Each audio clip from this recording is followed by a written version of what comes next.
Here we go. All right. Yo and hello, everyone. We are live, and I am here to disappoint you once again. That's right, a double dickin' from Della. Enjoy the alliteration, folks.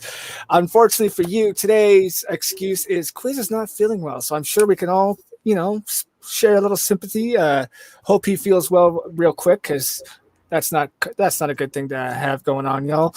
And we like Quiz, so we don't want any ill things for him if longer than he needs them. So, hopefully he recovers fast. But until then, I am here to ruin your Monday. And to alleviate some of that ruining, I've brought Terry along. Say hi, Terry. Hi, Terry. Perfect. All right. Who else is going to listen to my every women command? I love this day. Just kidding. I hope you guys are having a good day. I am having a day that is enjoyable at the very least. Cool. Terry, how are you doing, bud?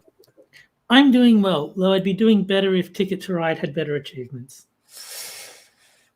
Well, I mean,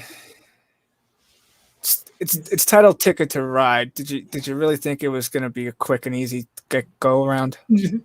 Well, some of them have been really quite fun to get, and then others have been just utterly obnoxious. And me being the stubborn little prick that I am, I'm like, no, I'm going to get this, even if it kills me.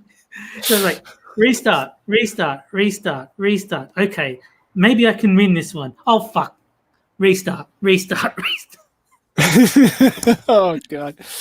Oh, I'm going to do this on the first try, guys. Just watch. Easy. First try.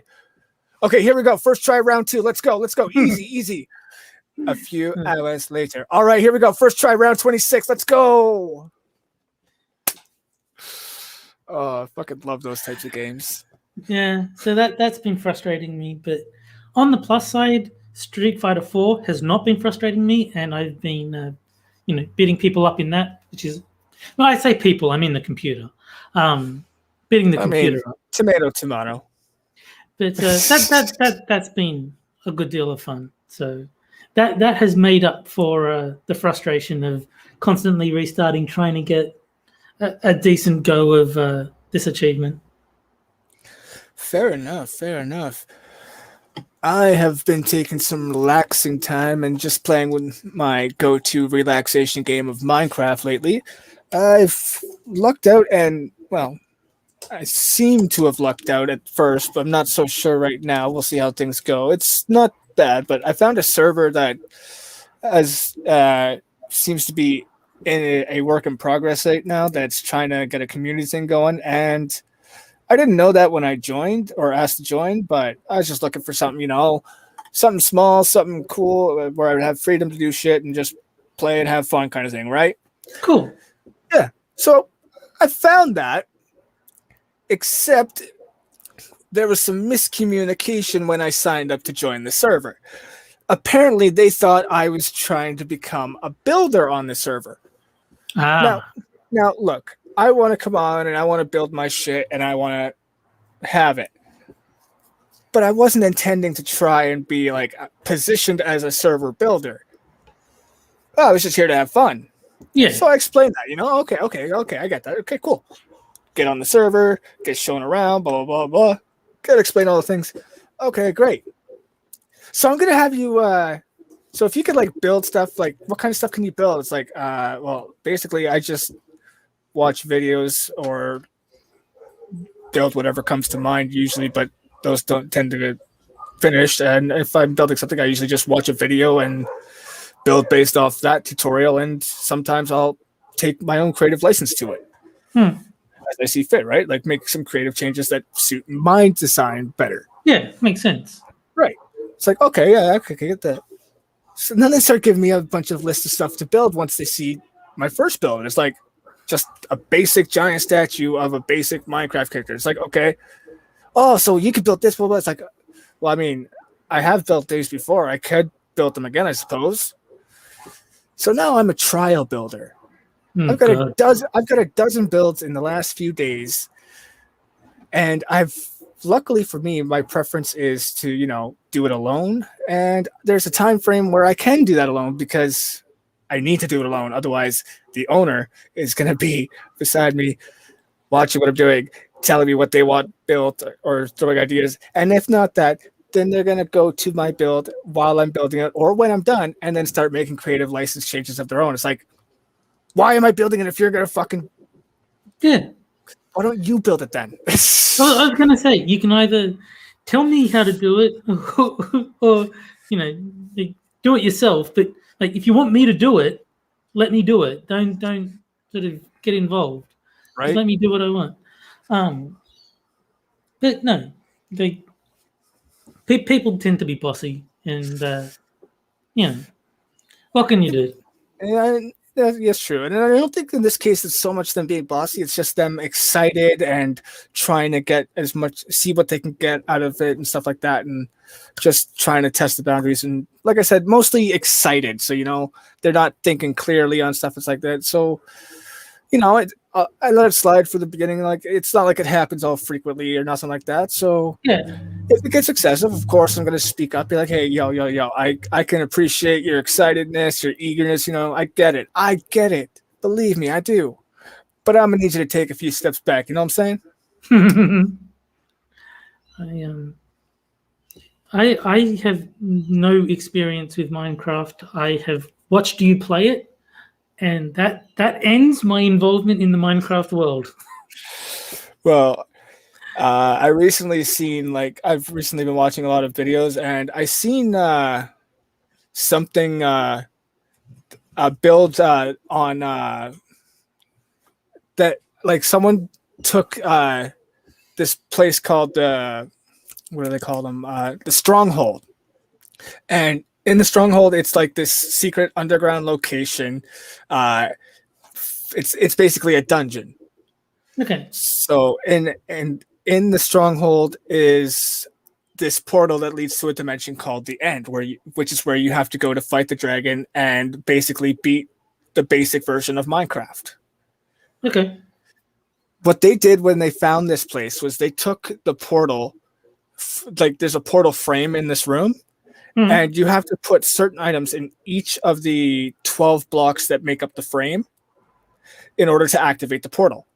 Okay, Instead of activating the portal, what they did was use that and made it a meeting room for their anarchist syndicate in that area.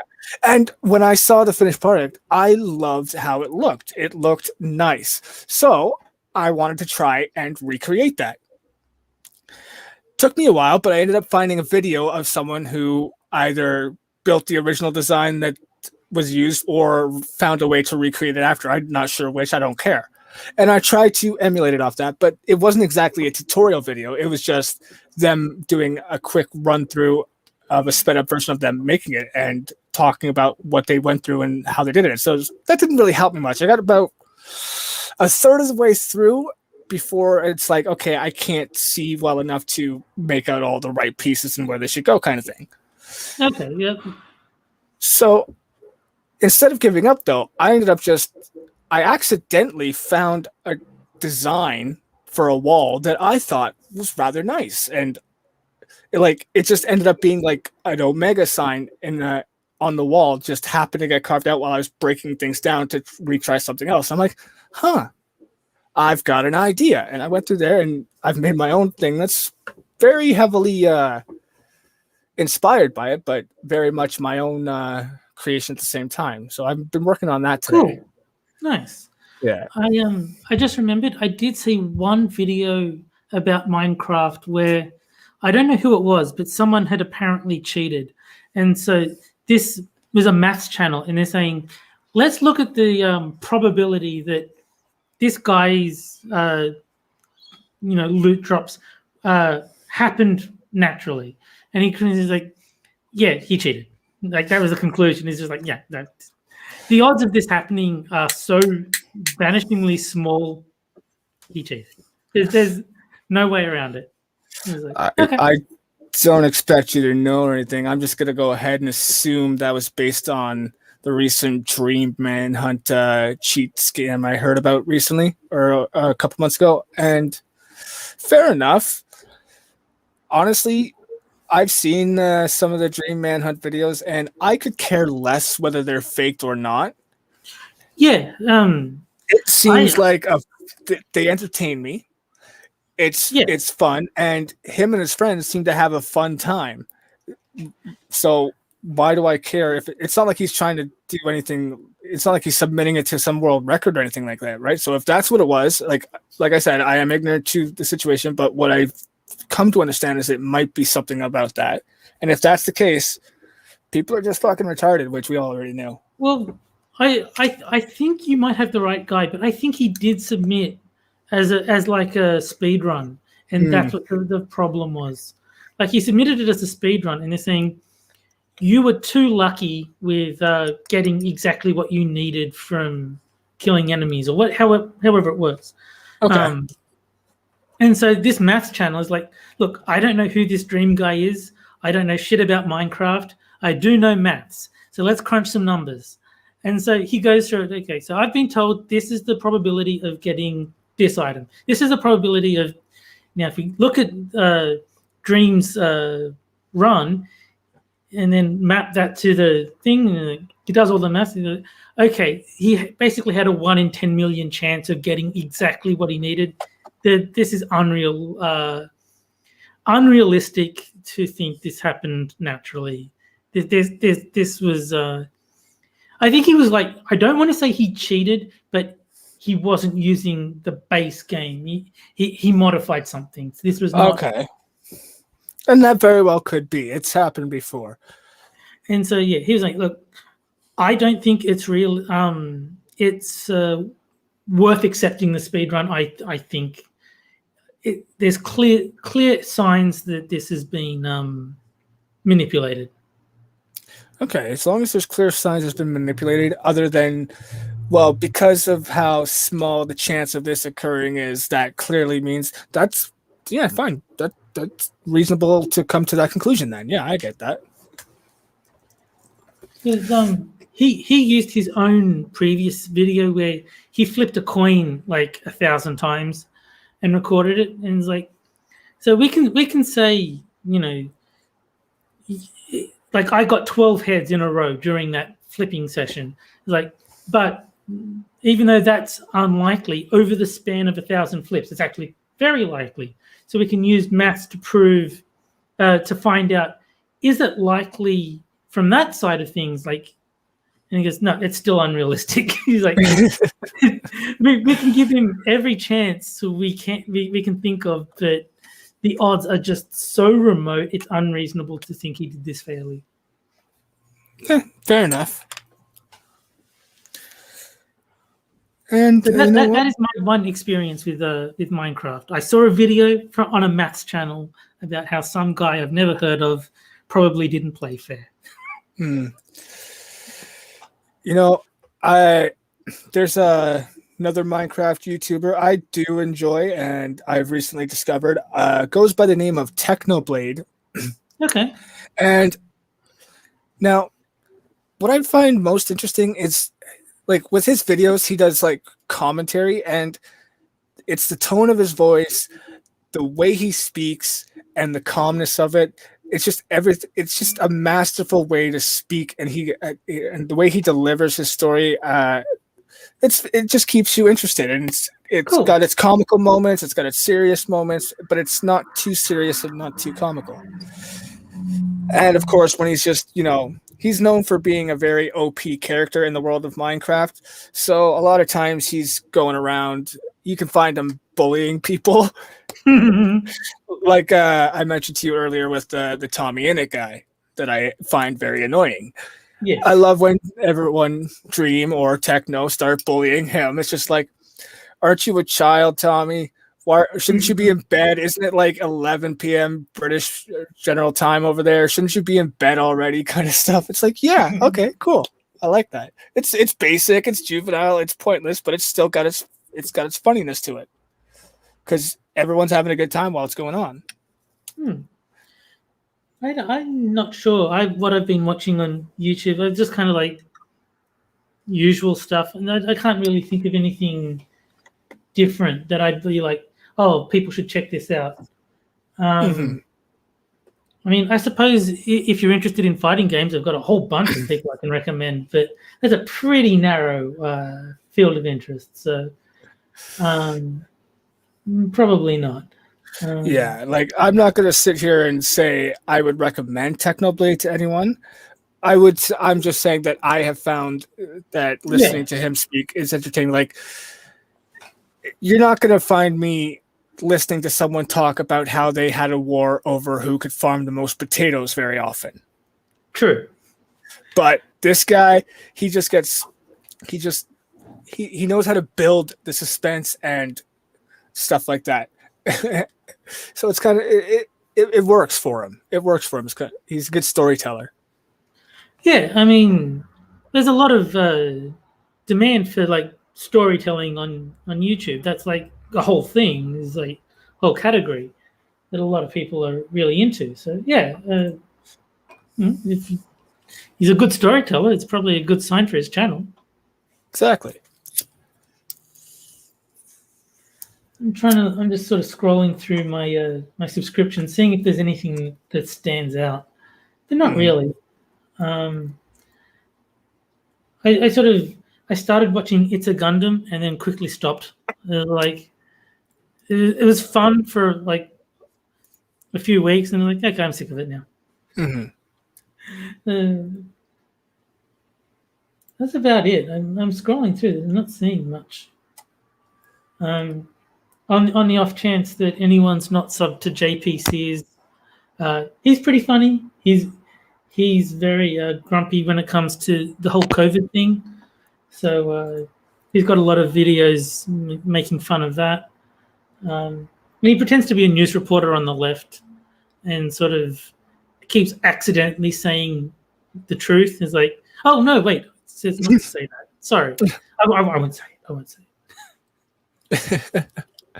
So he's pretty funny. Definitely check him out if you want anti-COVID. That's basically, he's pro-freedom, but mostly he's just saying COVID. The reaction to COVID by the government has been retarded. So if your aunt's name is COVID, that's got to make reunions very awkward. So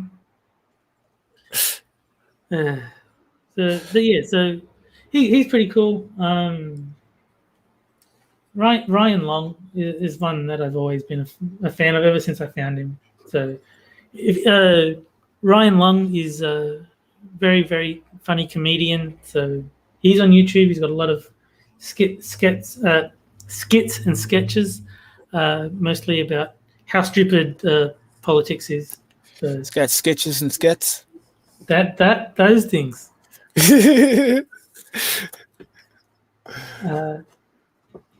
And Kyle Dunnigan. That one has been cracking me up. He kind of like superimposes his own face over like Biden and Bill Maher, and he did the Fresh Prez of DC. It's like a sitcom about how Joe Biden. Bill Maher said that if Joe Biden ever did anything funny, he'd put his dick in his mouth, and so then Joe Biden accidentally orders a whole bunch of "Make America Great Again" hats, thinking that he came up with the idea. And so Bill Maher is like, "Damn it, that is hilarious." Have you heard of that account on Twitter, Steve Inman? Guy does announcer like commentary on short clips of stuff that goes on. Like you can see someone fighting an Antifa guy, and he'll just make some comments, some comical commentary, like an announcer at a wrestling match. Oh, cool. Yeah, just check him out. He's got some pretty funny stuff over on the Twitters. I'll definitely do that. So yeah, there's a lot of funny stuff out there on YouTube. It's a kind of a shame that YouTube is as big as it is. I would like to see like some of the other platforms actually have a chance, because like for all the people saying, "Oh no, don't watch YouTube, watch BitChute or Rumble or whatever," 99% of the stuff I want to watch ain't on those platforms. Like there's a reason I stick to YouTube is because if I want to watch something, that's where it's going to be. Fair enough. And real quick, I just put the link to that Twitter account in chat. If anyone in chat wanted to give it a check out too, I do. Like I said, you might not find everything to your taste, but you'll I have confidence that people who come tune into this, most of them should find something of entertainment on that Twitter account. Cool. Yeah, I've followed the link, and I'll check it out after the stream. There you go. I'm always looking for things to laugh at. So if he's good at making me laugh, I like him. Right? I especially like laughing at other people's expense. Generally, that makes it better. Makes it funnier, generally. Yeah. Now, to be fair, I spend a lot of time laughing at my own expense, chat. So it's only natural I get to do it at other people's expense. I mean, come on, I am pretty fair on that. You'll cut me some slack, okay? Before you start judging, don't avoid judging. I'm not going to tell you not to judge. I'm just going to tell you before judgment, do that. No, I mean that's been my general standard. Is it's okay to make fun of other people as long as you're cool about other people making fun of you, and I mean we both are. So. Right? I mean, what's that line in Van Wilder? Can't take life too seriously or you'll never get out alive. Yeah, it's a good point.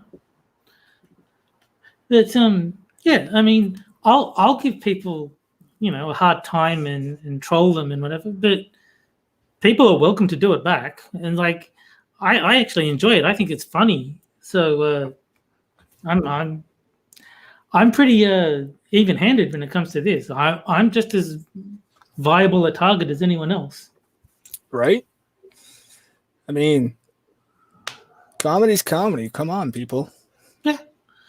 I'm the annoying guy who, if you roasted me and I was like really, really funny, I'd like the comment. And like, I think people get annoyed at me because they're expecting me to be like, mad. I'm like, dude, that was funny. Like, back when I was in high school, my coworkers used to be concerned from time to time because I would make so many jokes at my own expense, and and every now and then one of them would be like, "Why do you pick on yourself so much?" I'm like, "Because I pick on all of you guys just as much. Yeah. If I see a joke, if I see a chance to make a joke, I'm gonna take it. If it sucks, it sucks. But at least I'm having fun." Yeah. I think anyone who can't make jokes at their own expense, I mean, there's a problem there. You can't take yourself that seriously. You need to be able to accept your own quirks and, make fun of them. Exactly. I mean, or at the very least, be okay with other people doing it, but preferably join in. Like, yeah, I mean, I used to be a thin-skinned little bitch, and then I started working at my first job, and I got it pointed out the hard way, as I rightly should have, that I had a problem with dishing it out and not being able to take it. And then one day things got too far, but the point still remained. Yeah. And I thought on that really hard, and I didn't what happened to me, it made me upset, but I didn't see any reason. I did feel like I did know deep down I deserved it at the time, but it was still an out of the line thing that happened, and it was so long ago. It's not even important what happened. It's just a minor out of the line thing that shouldn't have happened. But someone pointed that out to me. It's like, oh, so you can dish it but can't take it because I'm sitting there crying like a little bitch. And it's like, and I thought about it. I'm like, you know what? You're right. That's absolutely right. Like that's exactly what's going on here. Is I'm dishing it out and not being able to take it. Like that's not fair. And after that, I made a conscious effort. It's like, okay, I gotta remember, like, if I'm gonna dish it out, I gotta be able to take it, or else I better shut up. Yeah, very much so. Yeah, because I mean, I think everyone goes through that phase. Like that's part of growing up, is realizing that what goes around comes around, so to say. Like if you're going to be that kind of person that makes fun of people, people are going to make fun of you back, and it's very important that you're okay with that, because otherwise no one's going to like you. Exactly. And before I realized that, I was only fucking picking on people because I had the opportunity. I finally figured out how to do it, and I'd spent so much years letting people do that to me. So I thought, you know what? Fuck everyone. I'm gonna take every opportunity I get and laugh at it. And then fucking someone comes up, it's like, all right, well, here's a big fat dose of reality in your face. Hope you like it. No, Yeah, I don't. No, it tastes like pineapple on pizza. I don't like that taste. I don't ever want to taste it again.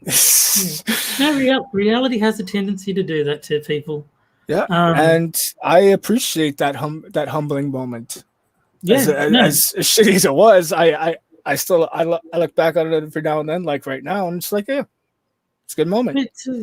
I find that anything that's like a major flaw in your personality, life will exploit that to make you like either change it or suffer.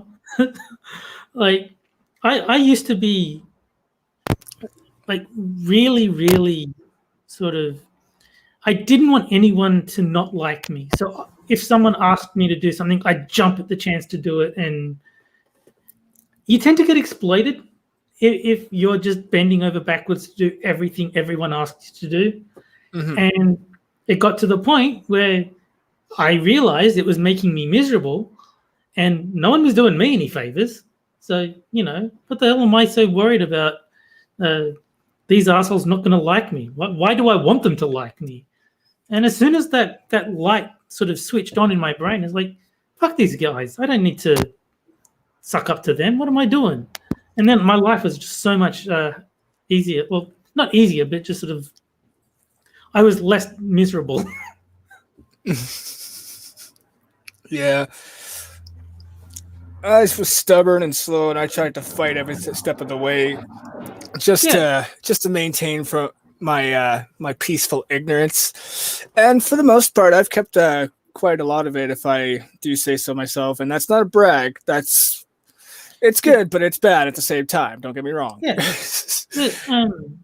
I think if you go too far in either direction, it fucks you up. Like if you're too eager to have people like you, then you just get walked all over. But if you give literally zero shits about any other person on the planet, that doesn't work either, because you can't really go through life entirely on your own. You do need other people, and so if you've alienated every single person in your life, that's going to make your life extremely difficult. Mm-hmm. And Sir Adamantine says, being disliked has its advantages. Yeah, it depends who's doing the disliking. It's like, there's some people that if I found out they actually liked me, I'd be offended. It's like, wait, this guy likes me? Oh, shit, what am I doing wrong? I better start rethinking my life choices. Where did I go wrong? Like if one of my friends started disliking me, I'd be like, okay, that's not cool. But it's like, it is what it is. It's like nothing I can do about it, but it's not something that I would want. But at the same time, there's people that like, wait, why do you like me? No. We need to fix something. Mm-hmm.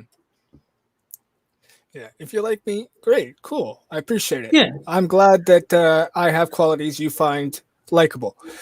Yeah. And I mean that. I'm not putting much enthusiasm into it because, well, I'm pretty lazy, and I'm not always gonna reciprocate that to you. But I do appreciate it. Don't get that wrong. But like, if one of my friends stopped liking me, like that would hurt. I mean, I'm not going to pretend that I'd be like, oh well, his loss or her loss. No, it would be our loss because we'd lose that friendship. But exactly. While I don't want that to happen, I would accept that. Look, whatever happened, and we can't be friends anymore. It'd suck, but it's not the end of the world. Yeah.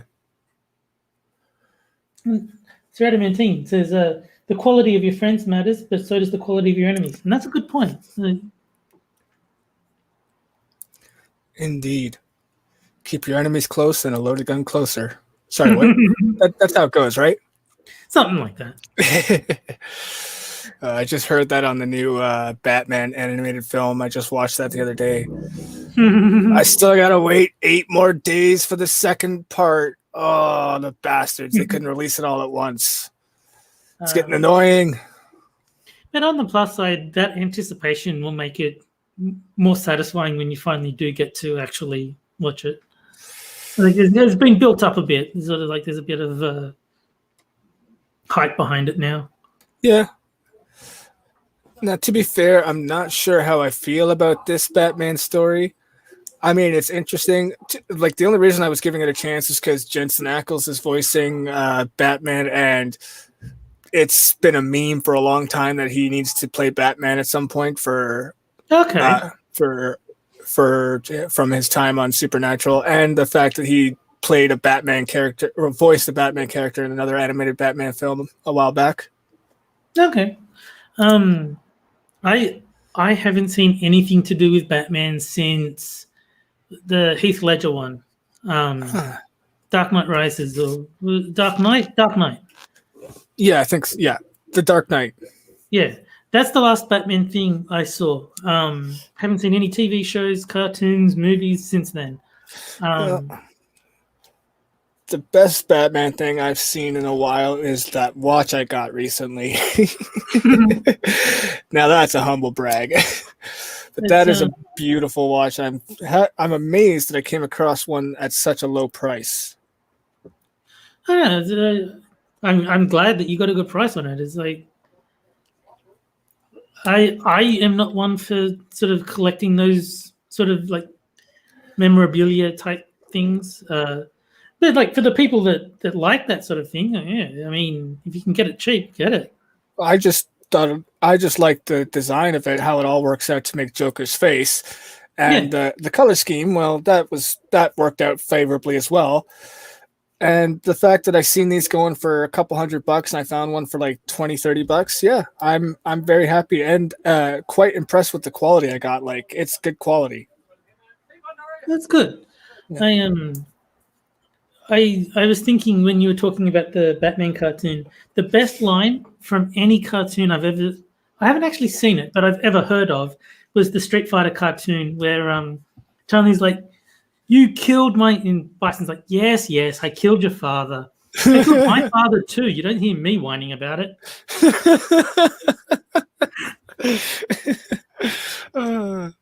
Like, that is my favorite line from any cartoon ever. That's awesome. I've seen that clip, but I haven't seen like any full episodes of the Street Fighter anime. But no, I read that line on TV Tropes, and I thought, that is brilliant. That is the best thing ever. Mm-hmm.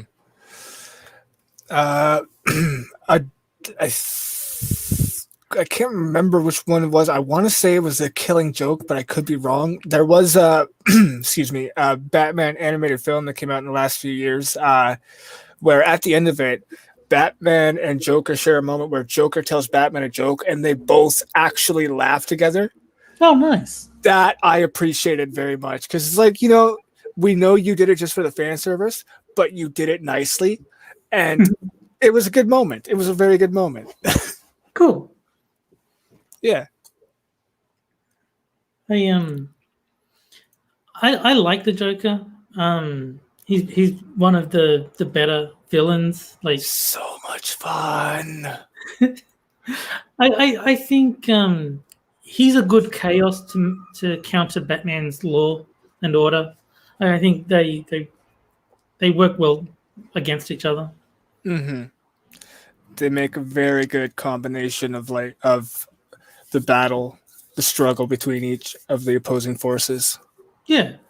Like, a lot of the villains I just never thought all that much of. Like, Penguin never did anything for me. It's just some like short, stubby guy with a weird voice. Yeah. I like Danny DeVito's Penguin just because it was Danny DeVito. Oh yeah, fair enough. But like And the in fucking general, the beak character ass does nothing for nose, me. that was so good. What's that? And his beak of a nose, that was so Yes. good. Yes. But other than that one portrayal, the Penguin generally does nothing for me. It's just like, yeah. Yeah. He's just a poor snob trying to play rich. Yeah. I did think it was an interesting idea that in one of the Batman games, his monocle was actually a glass bottle that had got jammed in his eye. Yes, I remember that. And I'm like, that's gotta be so uncomfortable. What happens when Batman punches you there? Does it just like gush? I guess. But I thought that was a cool interpretation of the character. Oh yeah, Yeah. definitely. Instead of like a monocle, it's just like this glass bottle that's jammed in his face. Pretty sure that was Arkham City. Whichever Arkham game had the Penguin as one of the main villains. Well, no, fair enough. I just say that because like it was a section of the entire town quartered off and used as a city for inmates. And I was like, okay, so yeah, there's low budget. They're just using whatever they can find as a monocle. So obviously glass in the bottom of a glass bottle. Yeah, I get that. But it was a good, yeah, I agree. It was definitely a good use of the surroundings and stuff to add to the story and the detail. Yeah. I can't remember the names of the Arkham games now. I know there was Arkham Asylum as the first one and Arkham City was the second. I forget what the third one was. Origins? Was that Origins? Yes, Origins, and then followed by Arkham Knight. Okay. So I've played 3 of the 4. I haven't played Arkham Knight. Same. I don't have a computer capable of playing Arkham Knight. But I think I liked Arkham City the most out of the 3 that I've played. Mm-hmm. Arkham Asylum was interesting because it wasn't open world. That was a linear game. And yeah. I mean, I enjoyed it, but I did prefer the open world of Arkham City. Yeah, I do like that for when you want to take a break from the game without actually taking a break from the game. Yes. The open world aspect gives you that option. Exactly. I did enjoy hunting down the Riddler trophies as well. Those were fun. Oh yeah. I never got very far with the Riddler trophies on any of the games yet, but I tried like a mother while I played them. It's just so many of them. That is the problem. They do tend to overdo these things. Like they have way too many collectibles. And not only the trophies, the data packs too. Yeah. That's the one downside to open world games is they have this weird compulsion to put collectibles all over the place, and there's like 100, 200 of the things. And don't get me started on trying to find all the security cameras or all the balloons. Yeah. They overdo it, so I tend to skip a lot of the collectible stuff. Like you'd think a group of multicolored balloons would be easy to spot in a town of gray and dullness. You'd think. But no, they somehow blend into every bit of surrounding. And I had the same issue with the Joker teeth, like the chatter teeth that you had to throw your batarang at to break them. Like hunting all those down was frustrating as hell because there's always like one section of the map you forgot to look at, and there's like that's the one chattering teeth that you missed. You got to scour the whole level for it. The chattering teeth I didn't care so much about because I found them so annoying because I would always hear them when I was near, and eventually it got to the point where I got used to that and it just became like jazz to me. It was just background noise. Yeah, so fair enough. I would just be like, okay, either I realize I hear it or I don't. I don't care about the teeth anymore. If I see them, fine, I'll get them. If not, no loss. Yeah, I've got a fairly strong completionist bent. So if I hear the teeth, they're like, okay, I've got to find these bloody things. They're like, I'm not leaving until I find them. Mm-hmm. Well, my problem is a lot of times I would hear them and be like, okay, where is it coming from? It's so sometimes it was hard for me to pinpoint the direction it was coming from. It's like, you know what? Fuck it, I'm out. Fuck this. I've got better things to do. I've got villains to get my ass kicked by. Yeah, I tend to sort of get stuck thinking, no, I'm going to do this. It's the same with the Ticket to Ride achievement. It's like, by all rights, I should just say, this is a stupid achievement. Why do I even want it? But I want it. I was like, no, I'm going to get this thing. Yo, I say, where's Bane at? Tell him come break my spine already. Fuck this shit. I think Mr. Freeze was the best boss fight in any of the Arkham games I've played. Oh, yeah. He actually learns. So if you use one particular method to hit him, that won't work anymore. You've got to find another one. Yes, that was a very good mechanic. Yeah, I was really impressed with that fight. I love that. Yeah, like all the fights with Freeze were fun, but that last one was just well thought out.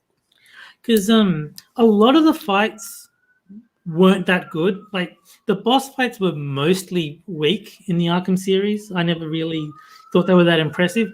But Mr. Freeze was an excellent boss. Yeah. The most annoying thing was like having to clear all the rooms before going to the bosses. It's like, okay, how many times just because I get a new gadget or technique or skill or whatever doesn't mean you have to give me another room full of dumbass fucking hired help to fucking one by one take down stealthily.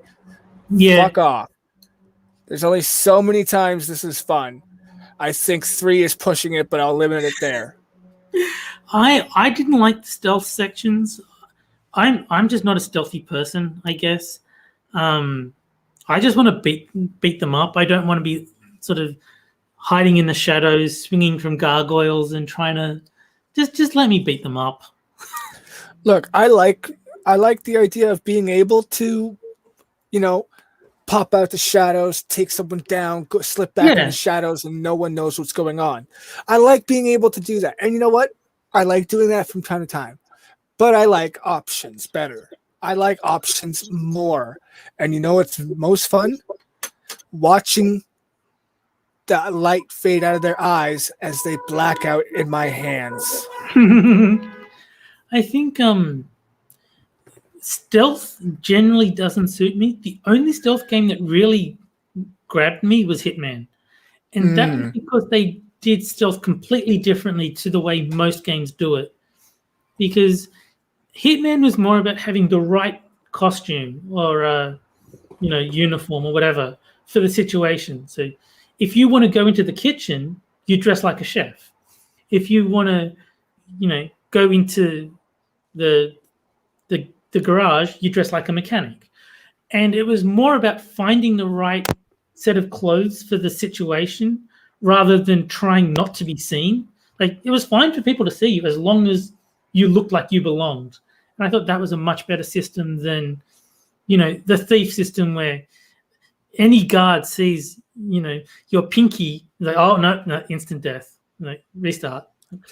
Yeah, it's like, how the fuck did you see me? There was a pixel of your ass cheek peeking around the corner. You motherfucker, why'd you make me so thick?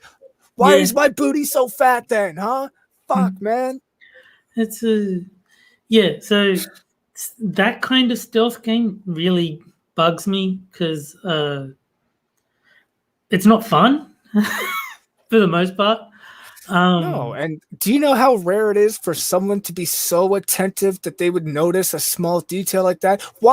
How are you going to make a game where every AI has that fucking perceptive skill? Yeah, I mean, it's because it's easier to code.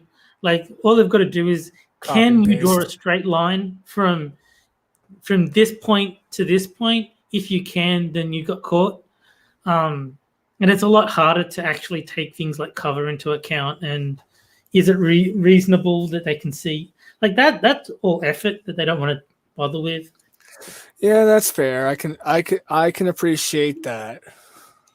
It's Another stealth game that was quite interesting was Mark of the Ninja, because you could fight. It was not advised, but you could fight.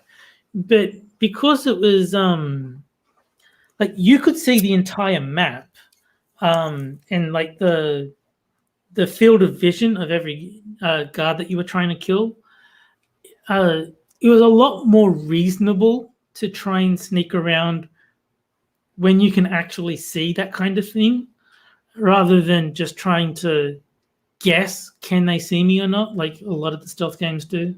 Mm-hmm. You can actually see like the cone of vision. It's like, okay, don't be inside that cone and you won't get caught. Easy. I understand that. I can work with that. Mm-hmm. Yeah.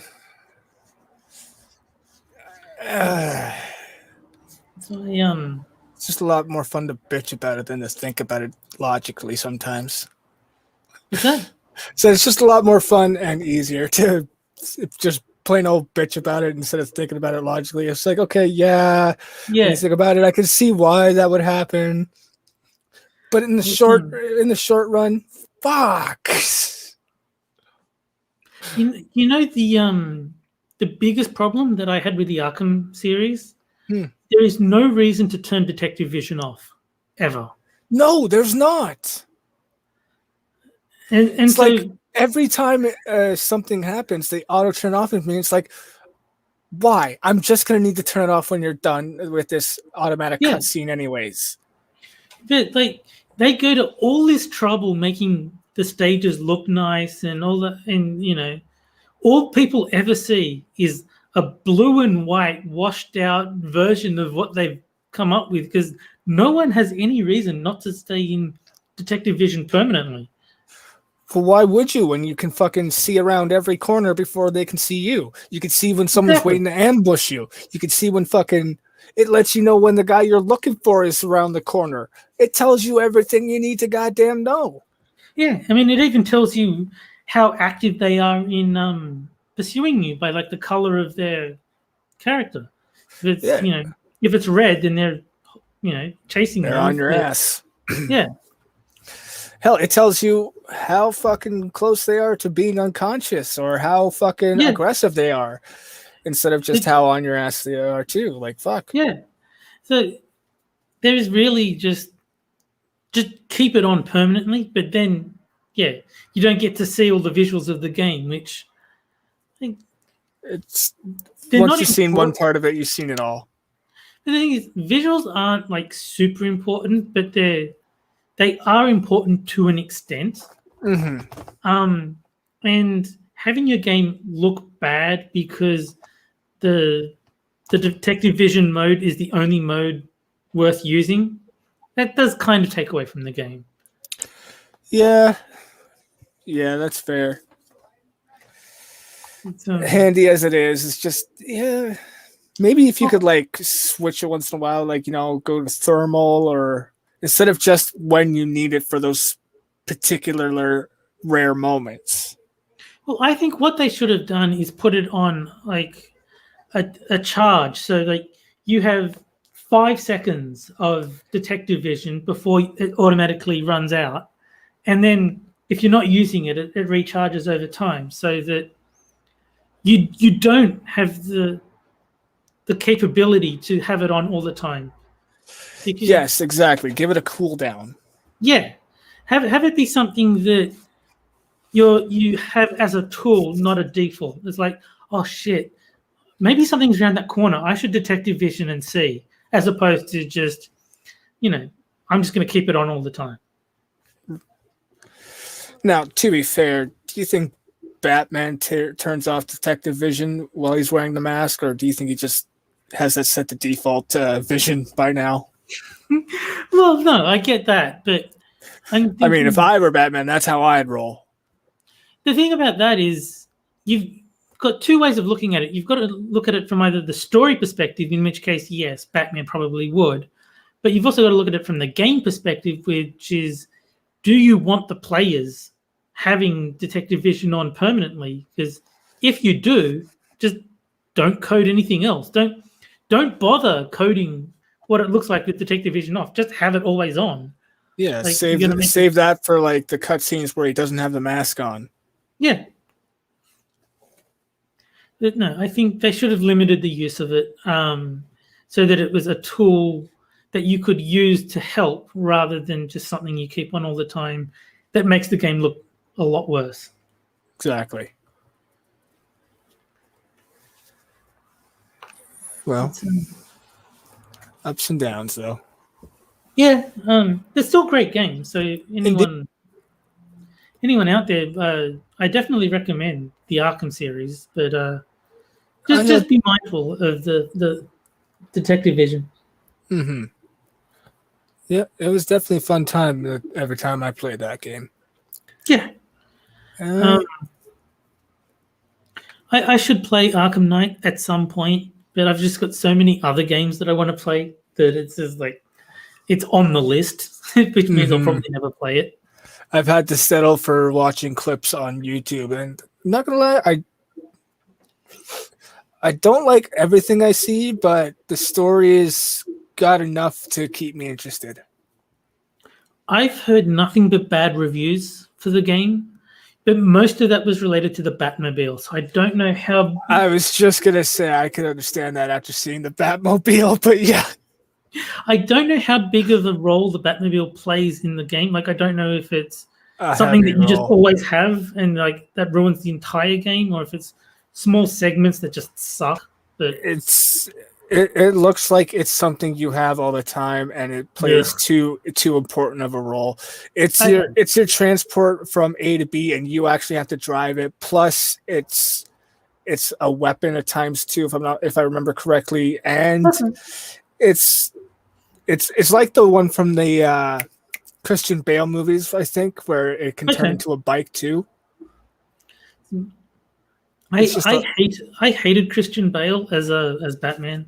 That's what I've been saying. Like, oh my god, someone get this Batman a lozenge. Yeah, get him a bat lozenge.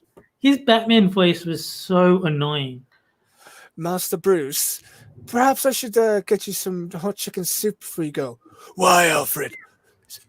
Well, you seem to sound a bit under the weather. I don't know what you're talking about. Like, I agree that Batman should sound deeper than Bruce Wayne, but not that sort of permanent growly sort of like go voice. Deeper, not go deeper. Yeah. I am Batman. Yes. It sounds a lot better than I am Batman. Yeah. It sounds I have strep throat. Yeah, it sounds like he's got something in his throat. He can't talk properly. Sorry, I was with a French girl last week. I think she left something down there. The downside of being a millionaire playboy philanthropist, am I right? Oh, that's right. Not everyone can relate. I tried watching Batman Begins, and the whole Batman voice just ruined it for me. In fact, if it wasn't for Heath Ledger, I would have bailed on Dark Knight as well. That's exactly my stand on it. Like, as soon as I heard Christian Bale, I'm like, I'm out. As soon as I seen the trailers for the Joker, for Heath Ledger's Joker, I'm like, give it a chance. Yeah, basically. And then third, I'm like, I fucking want to burn this whole thing to the ground. Well, I didn't even watch the third movie because Heath Ledger was already dead at that point, so I knew he wasn't in it. I didn't even watch all of it. I watched enough of it, and I'm like, nope. Catwoman sucks. Bane sucks. The whole fucking movie sucks. Who played Catwoman in the movie? Anne Hathaway. Oh, yeah. That's not a good choice. No, like, and even if that wasn't the case, the way they made the characters of Catwoman and Bane, oh my fuck. You guys are more abusive to the comics than fucking CW is to their timeline. And that thing's seen some abuse. But because there have been some good Catwoman actresses. I thought what's her face? The original Batman. There was Lee Merriweather and Julie Newmar. Julie Newmar. Yes. She did a good job. Can't beat a classic. And I wasn't like super fond of Michelle Pfeiffer's one, but she was okay. She did an interesting one. Yeah, but I don't think I would want to see Anne Hathaway as Catwoman. That doesn't sound like a good fit. No, it really wasn't. And hello, Mass Creations. Wasn't there like a shitty Catwoman movie with Halle Berry as well? Yep. At least she was attractive in that one. What's that? At least that was sexy. Yeah, Halle Berry's a good-looking woman. I'm just saying. I'm glad I didn't see that movie though. Like, don't get me wrong, Anne Hathaway, she's pretty cute, but you know, her Catwoman, and she's not that special. Yeah, but also, cute doesn't work for Catwoman. Sexy works. Cute and sexy are very different. Yes, and you got to have that swagger and the sass to pull off the cat. Yeah, it's just. Look, I don't make the rules. I just strongly enforce them. But no, there's a certain criteria that you need to fit to be a good Catwoman, and I mean, I haven't seen Anne Hathaway's performance, so but my immediate response is no, that doesn't sound good. Exactly. And like I said, I didn't even watch all of the movie. I just watched enough of it because, like, I was drifting out of it. I'm like, oh fuck, give me a blank wall to stare at. I am going to have such the time with this blank wall. We're going to become best friends by the end of this movie. We're going to know each other's life story. I'm going to know every fucking nook. I'm going to know every story of every brick that came into making this goddamn wall right here. That is how close of friends we are going to be by the time this movie's done. No, I'm glad I didn't watch it, but I will say the Heath Ledger one was good, despite Christian Bale. Indeed. Yeah, no, it was not a Batman movie. It was a Joker movie, and that is the saving grace. Oh yeah, and the funny thing is, I didn't like Heath Ledger. Like, if you told me Heath Ledger is in this movie, I wouldn't have gone, oh, really? But when I saw his portrayal of the Joker in, like, trailers and clips and stuff, I was like, all right, he's better than I gave him credit for. Oh, yeah. Like, when I first heard Heath Ledger was in it, I was like, okay, cool. It's a familiar name. I've seen him in a couple movies, like A Knight's Tale, and I can't remember the name of it, but that one with Julia Stiles, and a couple other ones. You, was it? Something like that, yeah. Like, I've seen him in a few movies when I was a kid. Yeah, he's a decent enough actor. All right, cool. Yeah. And then it's like, oh, good. Nice job, bro. Fucking A. You gave this entire series something to stand on. But I think it's kind of like Michael Keaton, where people were like, but you want who to be Batman? And then he ended up doing a decent job of it. And it was the same with Heath Ledger, because Heath Ledger is, if you look at his previous roles, like A Knight's Tale and 10 Things I Hate About You, they're not villains. They're not sadistic monsters. They're love interests and, sort of romance leads. So he was like, really? You want him to be the Joker? But he nailed it. Yeah, exactly.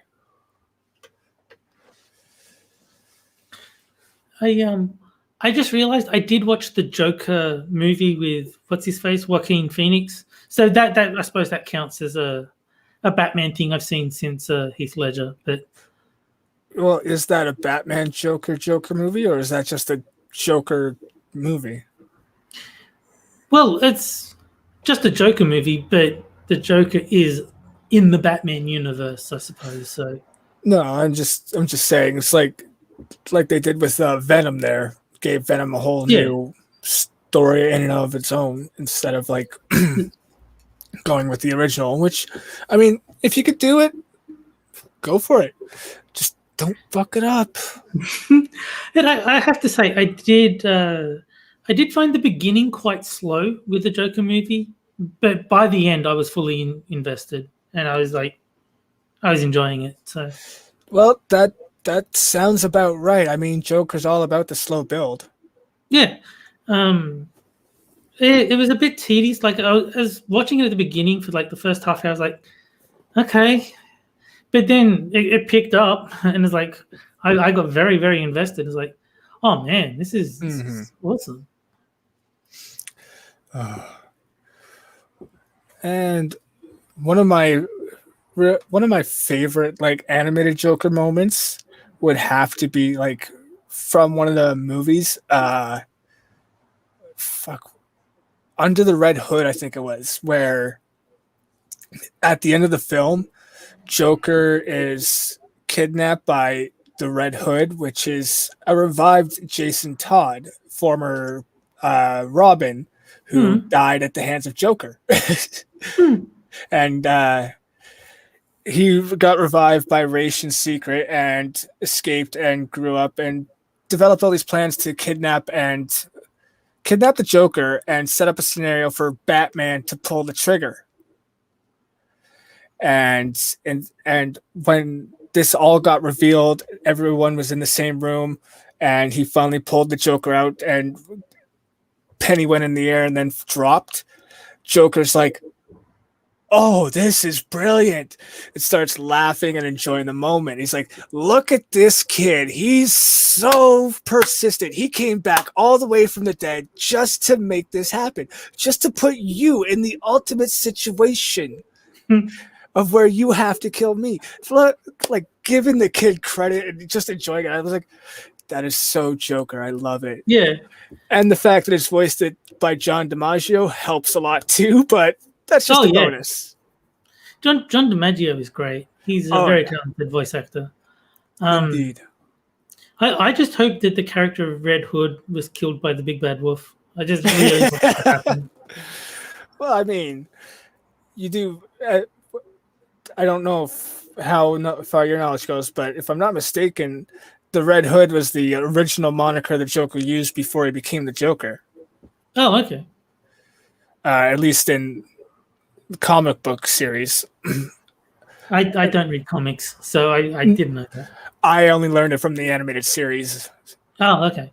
But I think it's heavily steeped in the comics too. So I actually didn't get to watch the Batman animated series growing up.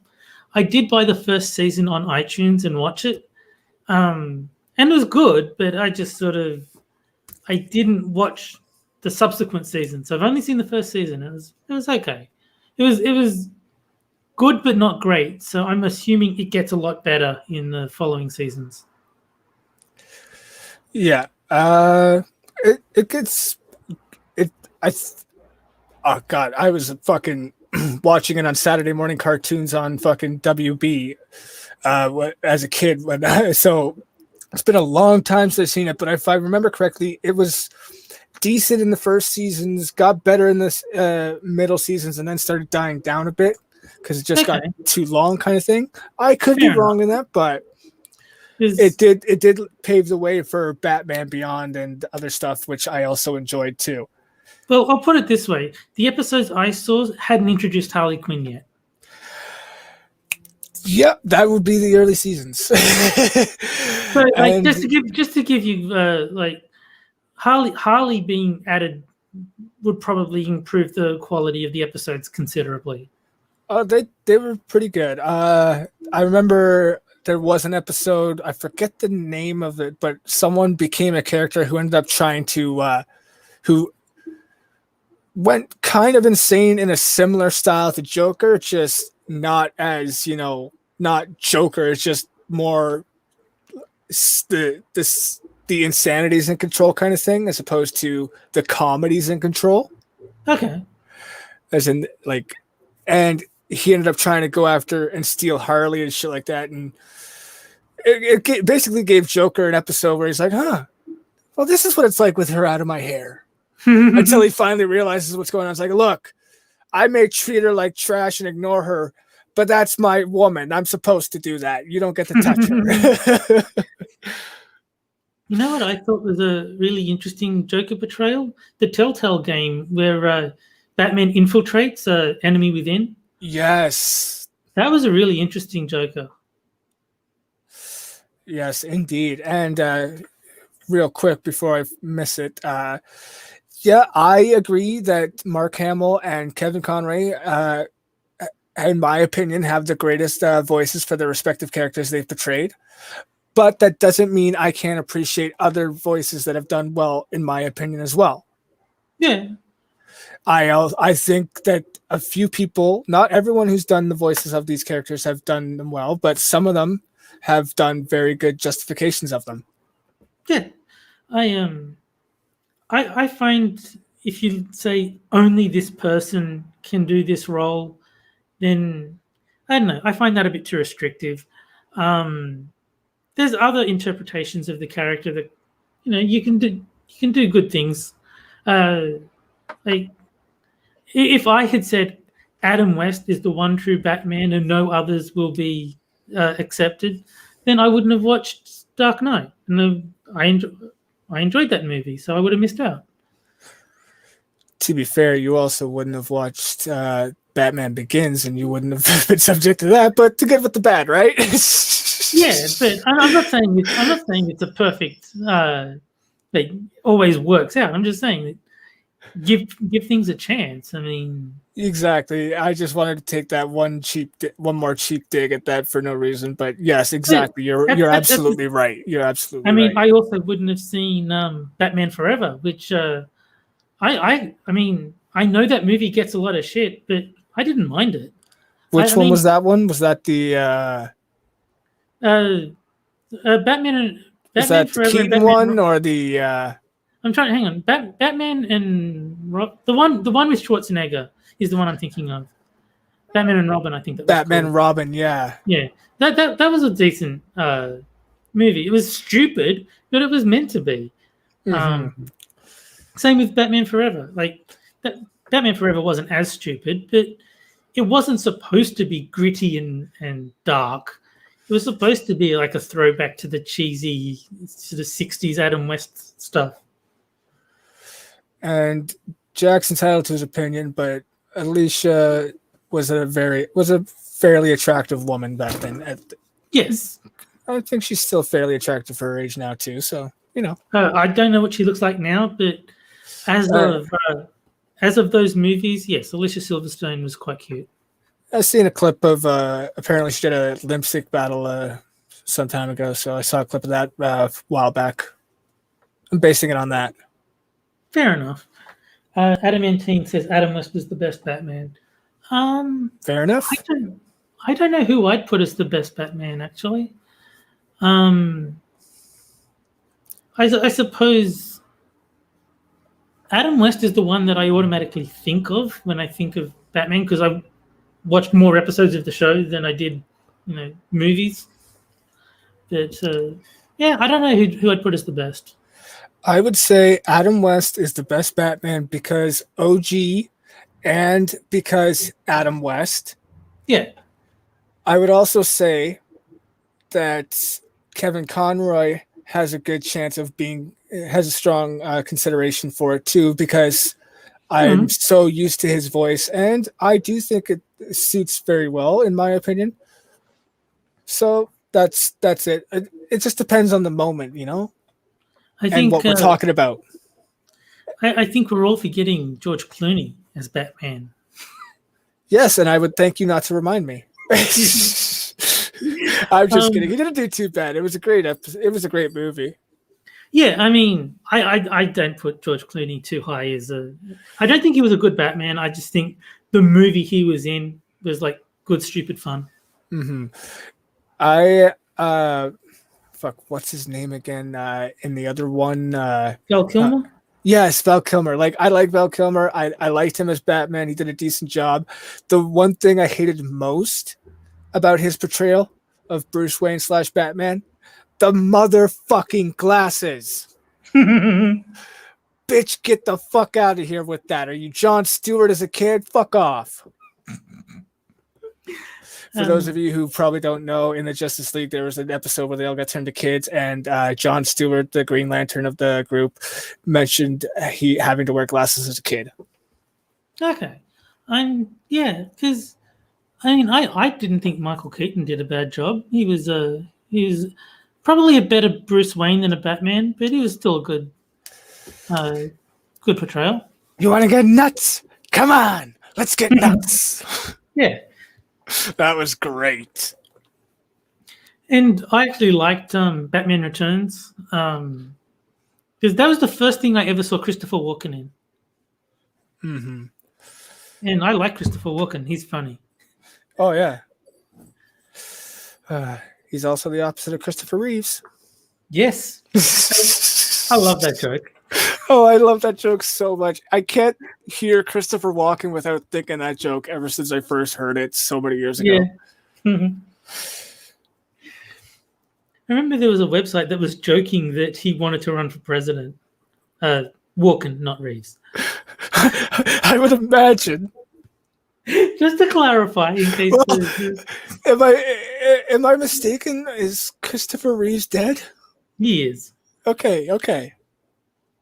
Yeah, that would make more sense.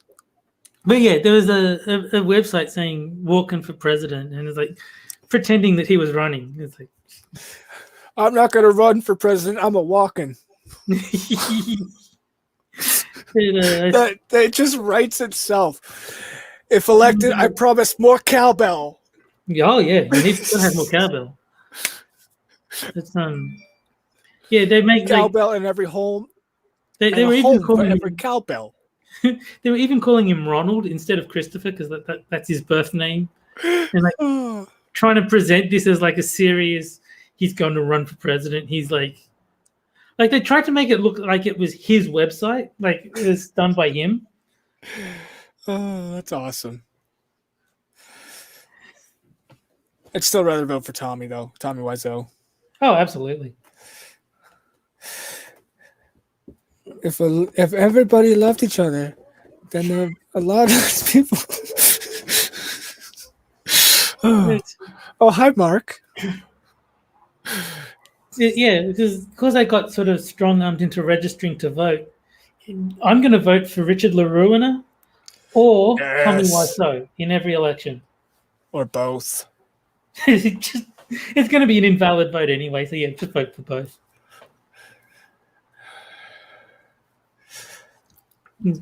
I vote for Richard LaRuina and his co-cohabitors, Tommy Wiseau and Greg Sestero. It's the ultimate trio. We can't go wrong. Just accept it and let it happen, folks. Just let's go. I really like the Room songified. That was really, really good. I like the Room songified, and I like the Room songified the Avengers video. That was so fun. Just his head popping out of the Hulkbuster. You're tearing me apart. The thing is, I haven't seen any of the movies, so it had less impact on me, but it was still cool. Yeah, that's fair. But speaking of tearing me apart, it's time to tear apart ourselves away from the stream, guys. Yep. It's getting a little late, and you know what? We're just talking to no one, which is perfect because no one can disagree with me, which means I'm always right now, which, hey, I like that. But sadly, that means I'm right, and it's time to end the stream. So, Terry, do you got any parting thoughts before we go? No. Good enough. All right. Guys, I know I lied to you yesterday. I know I lied to you the week before. I know I've lied to you so many times before, but I promise you that I 100% guaranteed, maybe, just maybe, tomorrow, as per scheduled, Skep Talk will be hosting. Be sure to check it out. If not, well, hey, you know who to blame, but just remember, I'm not listening. In the meantime, thank you guys for coming to check this out. I hope you enjoyed it. I sure did. Terry, did you enjoy this? I did. Oh, I love when they say what they're scripted to say. Guys, be sure to hit that like button on the way out. I don't care which one. Just pick one and have fun. Thank you once again, and have a good night. The zoo is closed. Bye, guys.